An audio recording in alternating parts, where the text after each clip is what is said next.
Je ne pouvais pas bouger pour l'ajuster. J'avais du mal à reprendre mon souffle.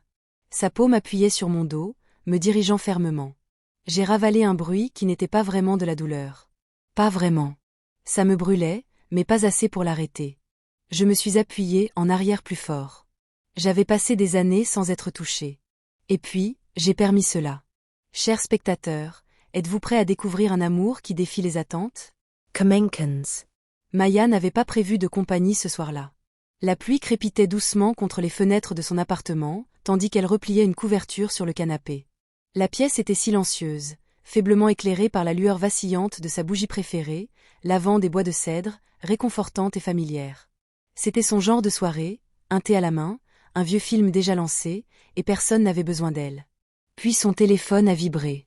C'était Esha, son amie de fac, et maintenant infirmière à l'hôpital. Ils ne s'étaient pas vus depuis une éternité. On n'avait échangé que des textos de temps à autre. Le message disait « Maya, je suis coincé en double service. Zion est dans le coin. Chez un ami, mais ça n'a pas marché. Peut-il dormir chez toi un moment? Il n'a nulle part ailleurs. » Maya cligna des yeux. La dernière fois qu'elle l'avait vu, c'était un adolescent calme et maladroit qui parlait à peine. Sauf si on le lui demandait. Pourtant, elle répondit. Sans hésiter. Bien sûr, envoyez-le. Ici. Une trentaine de minutes plus tard, la sonnette retentit. Maya ouvrit avec un sourire poli et s'arrêta. Debaut. Il n'était plus le garçon dégingandé dont elle se souvenait. Zion était devenu un jeune homme, plus grand, plus posé, avec un regard calme et une présence Silencieuse. Un sweat à capuche gris, les mains dans les poches et un petit sourire respectueux. « Salut, tante Maya », dit-il d'une voix plus grave que dans ses souvenirs. Zion.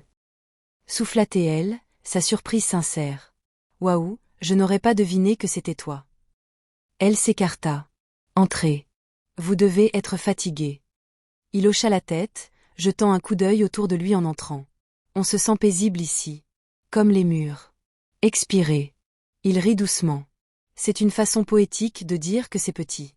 Et plein de bougies. Il sourit en s'asseyant sur le canapé. Elle lui offrit du thé, qu'il accepta, et, peu après, ils étaient côte à côte. À regarder Casablanca. Ça avait déjà commencé, mais cela ne semblait pas le déranger. D'abord, Maya se sentit gênée. Elle avait presque 20 ans de plus, et recevait le fils d'une amie.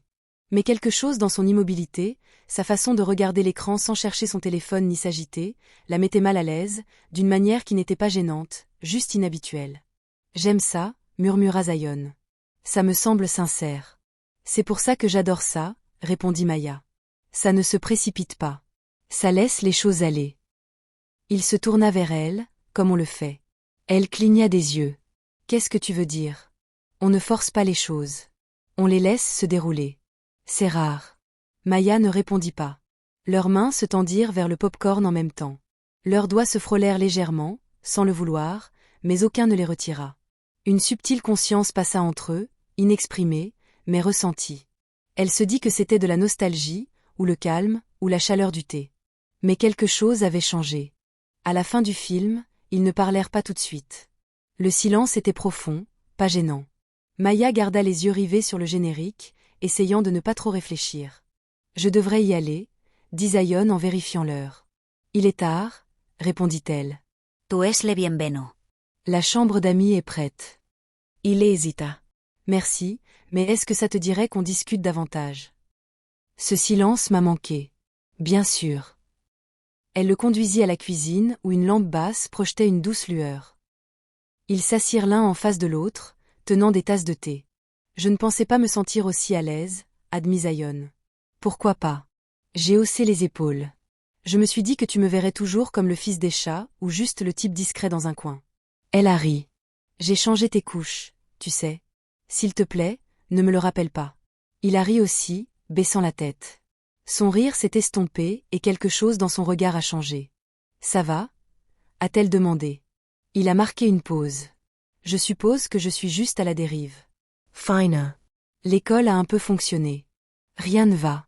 Je fais toujours ce que je suis censé faire, mais je ne me sens moi-même nulle part. Maya écoutait tranquillement. Cela faisait si longtemps que personne ne lui avait parlé avec une telle honnêteté. La plupart des gens n'ont pas compris, dit-elle. Même quand ils font semblant. Et toi? Elle réfléchit un instant. Moi, si. Puis la vie a changé et maintenant, je suis encore en train d'apprendre qui je suis. Leurs regards se croisèrent juste une seconde de plus qu'ils n'auraient dû. Je peux respirer ici, dit Zion doucement, comme si je n'avais pas besoin de faire semblant. Elle ne répondit pas, mais quelque chose en elle réveilla ce sentiment de calme. Elle le ressentait aussi. Je devrais dormir, dit-il en se tenant sur le seuil. Il marqua une pause. Je suis content que ce soit toi qui aies ouvert la porte ce soir. Bonne nuit. Zion. Maya. Resta assise à la table de la cuisine longtemps après son départ. Son thé était encore chaud. Ce n'était rien, juste une visite, juste une conversation. Mais ses mains se souvenaient encore. Des siennes. Sa voix résonnait encore. Dans sa poitrine. Le matin arriva lentement. « Tout va bien ici? » demanda-t-il nonchalamment en feuilletant le dossier. « Oui, docteur, » je répondis rapidement en reculant. « Monsieur Darnell est prêt. » Je ne jetai pas un regard en arrière. Je sortis discrètement, mais le cœur battant, même avec la porte fermée derrière moi, le sentiment d'être mal à l'aise persistait. Plus tard dans l'après-midi, j'étais assis au poste des infirmières Kentucky à consulter les dossiers des patients lorsqu'un message de la réception apparut. Monsieur Darnell avait demandé l'infirmière Hilla pour le suivi de demain. J'avais l'estomac noué. Pourquoi moi? Était-ce parce qu'il se sentait mal à l'aise et qu'il voulait se familiariser avec lui? Ou bien quelque chose d'autre se tramait-il sous la surface? Le lendemain, je me tenais à nouveau devant sa salle d'examen. J'inspirais pour me préparer, puis je frappais. En entrant, son regard croisa le mien. Son attitude avait changé. La gêne de la veille avait disparu. Il semblait plus sûr de lui. « J'ai pensé à vous. » Forte, dit-il avec un léger sourire. Mon pouls s'accéléra. « Commençons par votre examen, Monsieur Darnell. » ai-je répondu sur un ton purement professionnel, mais son regard est resté immobile. Même pendant que je posais les sondes et vérifiais ses constantes, je sentais qu'il m'observait, non pas comme un patient, mais comme quelqu'un d'autre. Quelque chose en moi me criait « Ce n'est pas normal ». Le lendemain matin, j'ai essayé de me convaincre que je dramatisais, qu'il était peut-être simplement gêné et qu'il ne voulait rien dire. Puis la situation s'est reproduite. 10h00, nouveau message. Monsieur Darnell est prêt. Il a demandé à vous voir spécifiquement. Mo, ça ne pouvait pas continuer. Je suis entrée dans la pièce, la plus vigilante possible. Je n'étais pas là pour être amicale. Je n'allais pas jouer le jeu. Bonjour, ai-je dit d'un ton neutre. Commençons. Il a affiché le même demi-sourire. Je suis contente que ce soit vous. Je n'ai pas répondu. J'ai agi rapidement, gardant mon détachement et ma routine. Mais il s'est penché en avant, la voix basse, et a dit « J'ai pensé à vous. » Je me suis redressée immédiatement. « Monsieur Darnell, je suis là pour vous prodiguer des soins médicaux. Restons professionnels. » Il hocha lentement la tête comme s'il avait anticipé cette réponse. Son étrange sourire ne le quitta jamais. Ses yeux restèrent rivés aux miens. Puis la porte s'ouvrit. Le soulagement me submergea. Quelqu'un d'autre. Peut-être un témoin, mais ce n'était pas le médecin. C'était une femme, la quarantaine, élégamment vêtue, le regard alerte. Ni membre du personnel, ni patiente. « Est-ce que je suis en train de déranger quelque chose? » demanda-t-elle. Monsieur Darnell tressaillit. « À peine, mais suffisamment. »« Non, pas du tout. » Je reculais du lit, je finissais juste. Elle ne bougea pas. Elle le regarda, puis moi, puis de nouveau. Ce regard, je le savais. Sa femme, je n'attendis pas. Je quittais la pièce, le cœur battant, les pensées s'emballant. Je venais de sortir de quelque chose qui était sur le point de se dénouer ou qui avait déjà commencé à le faire. De retour au bureau de l'infirmière, j'essayais de faire abstraction de cela, mais je n'y parvins pas. Cette femme savait quelque chose, ou du moins elle le sentait, et elle n'avait pas tort. Plus tard dans la journée, un autre message est arrivé. « Monsieur Darnell vous a de nouveau demandé. » C'était tout. J'ai contacté Sarah, notre infirmière en chef. Cette journée passa lentement. Nous sommes allés faire les courses, plier le linge, regarder un film. Calme, lent, plein de silence et de petits moments. À mi-chemin, il me prit la main. Cette fois, je ne la retirai pas. Nous restâmes assis comme ça, présents, respirant le même air calme.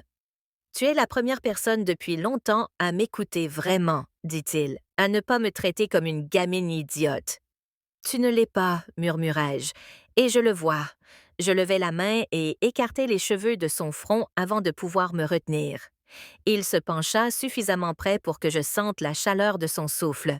Je me levai trop vite. « Il faut que je prépare le dîner, dis-je. Il ne m'a pas arrêté. » Ce soir-là, après avoir rangé, il s'est tourné vers moi. « Merci, a-t-il dit. »« Pourquoi? »« Pour être toi. » J'ai touché sa joue brièvement, doucement, et à ce moment-là, j'ai compris que ce n'était pas une question d'âge, de limite ou de règles.